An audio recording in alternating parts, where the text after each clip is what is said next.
Mavzu ko'rishi bo'yicha nogironligi bo'lgan o'quvchilarni inklyuziv ta'limga jalb qilish.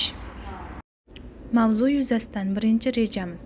Ko'rishi bo'yicha nogironligi bo'lgan bolalar xususiyatlari. Ikkinchi reja. Ko'rishi bo'yicha nogironligi bo'lgan bolalarni inklyuziv ta'limga jalb qilish bosqichlari TPPK faoliyati. Uchinchi reja. Inklyuziv ta'lim sharoitida ko'rishi bo'yicha nogironligi bo'lgan o'quvchilarni o'qitishning ijtimoiy-pedagogik modeli.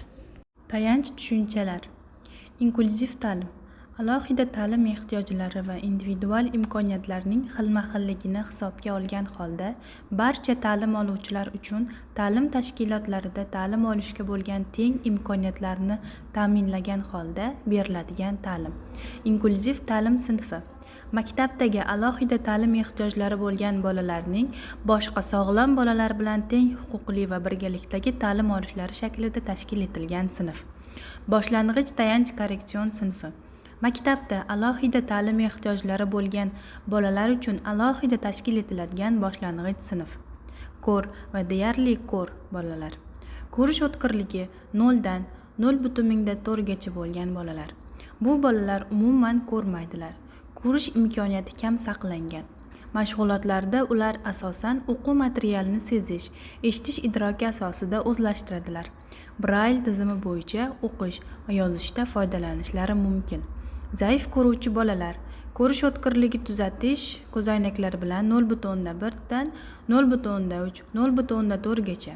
Ma'lum sharoitlarda ular ko'rish orqali erkin o'qib yozishlari mumkin. Buyumlarni ko'rib idrok etadilar. Katta fazoviy doirada ko'rib mo'ljal oladilar. Intervensiya, erta aralashuv. Foydalanilgan adabiyotlar ro'yxati. Ko'rishi bo'yicha nogironligi bo'lgan bolalarni inklyuziv ta'limga jalb etish bo'yicha huquqiy normativ asoslari. Ta'lim hamma uchun umumjahon deklaratsiyasi, nogironlar huquqlari to'g'risidagi konvensiya, O'zbekiston Respublikasi Konstitutsiyasi, O'zbekiston Respublikasining ta'lim to'g'risidagi qonuni, bola huquqlari to'g'risidagi konvensiya qoidalarini amalga oshirish bo'yicha O'zbekistonning 5-davriy ma'ruzasi yuzasidan BMTning bola huquqlari bo'yicha qo'mitasi tavsiyalarini amaliyotga tatbiq etish to'g'risidagi qonuni.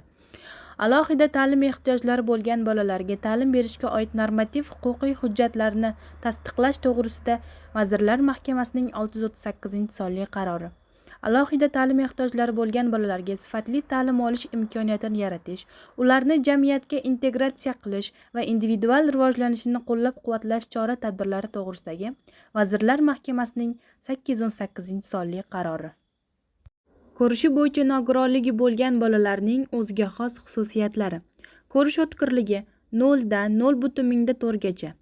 Hid orqali xotira, taktil idrok, exolokatsiya, virtual fazoviy xarita, kinetik xotira, ya'ni qadam hamda burilish sonlar orqali xotirada eslab qolish, oq tayoq hamda yo'lboshchi itlar orqali harakatlanish, brail tizimi, ekran audiosi, intonatsiyadan farqlash, uyqu buzilishi kuzatilishi, ularning tush ko'rishi tasvir orqali emas, balki tovush, hid hamda hislar orqali amalga oshishi. Ko'rishi bo'yicha nogironligi bo'lgan bolalarning o'ziga xos xususiyatlari. 0,1 dan 0,3 hamda 0,4 gacha ko'rish darajasi. Ko'zoynak linza orqali ko'ra olishi. Ranglarni emas, yorug'liklarni his qilishi. Mayda qismlarni ko'ra olmasligi. Ko'rish maydonining torligi. Ko'ruv idrokining pastligi. Ular parcha-parcha tasavvurlar hosil qila olishi. Doimiy charchoq, koordinatsiya, muvozanat hamda qomat buzilishlari, harakatdan qo'rquv, skanerlovchi nigoh, nistagm hamda fotofobiya, ko'rish illyuziyalari, tez toliqish 15-20 minutda, mikro hamda makro fazo farqlari. Ko'rishi bo'yicha nogironligi bo'lgan bolalarda ko'p uchraydigan ko'z kasalliklari. Tug'ma va irsiy kasalliklar. Tug'ma katarakta. Ko'z gavhari tug'ma xiraligi uchun yorug'lik to'r pardaga yetib bormasligi. Tug'ma glavkoma, bosim yuqori, ko'z nervi atrofiga uchrashi. Retinit, to'r pardaning yemirilishiga olib keluvchi irsiy kasallik. Patologik o'zgarishlar va asoratlar. Miopiya, gipermetropiya og'ir darajasi, yuqori darajada yaqin va uzoqni ko'rmaslik. Chala tug'ilganlik retinopatiyasi. Muddatidan oldin tug'ilgan chaqaloqlarda ko'z to'r pardasi tomirlari noto'g'ri rivojlanadi hamda ko'zga qon quyiladi. Ko'rish nervi atrofiyasi.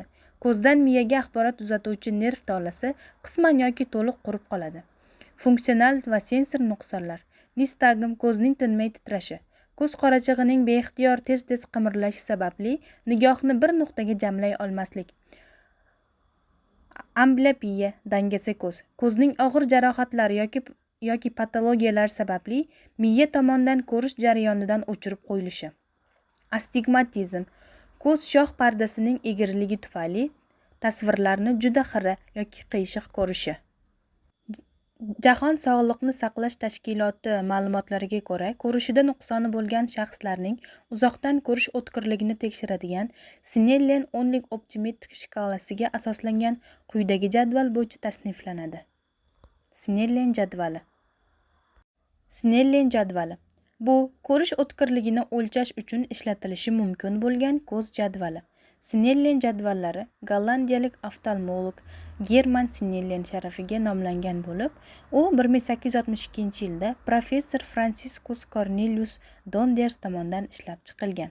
Ko'rish o'tkirligi formulasini o'lchash vositasi sifatida jadvalni ishlab chiqqan. Hozirda ko'plab oftalmologlar va ko'rish bo'yicha olimlar Logmar jadvali deb nomlanuvchi takomillashtirilgan jadvaldan foydalanadilar. Logmar jadvali.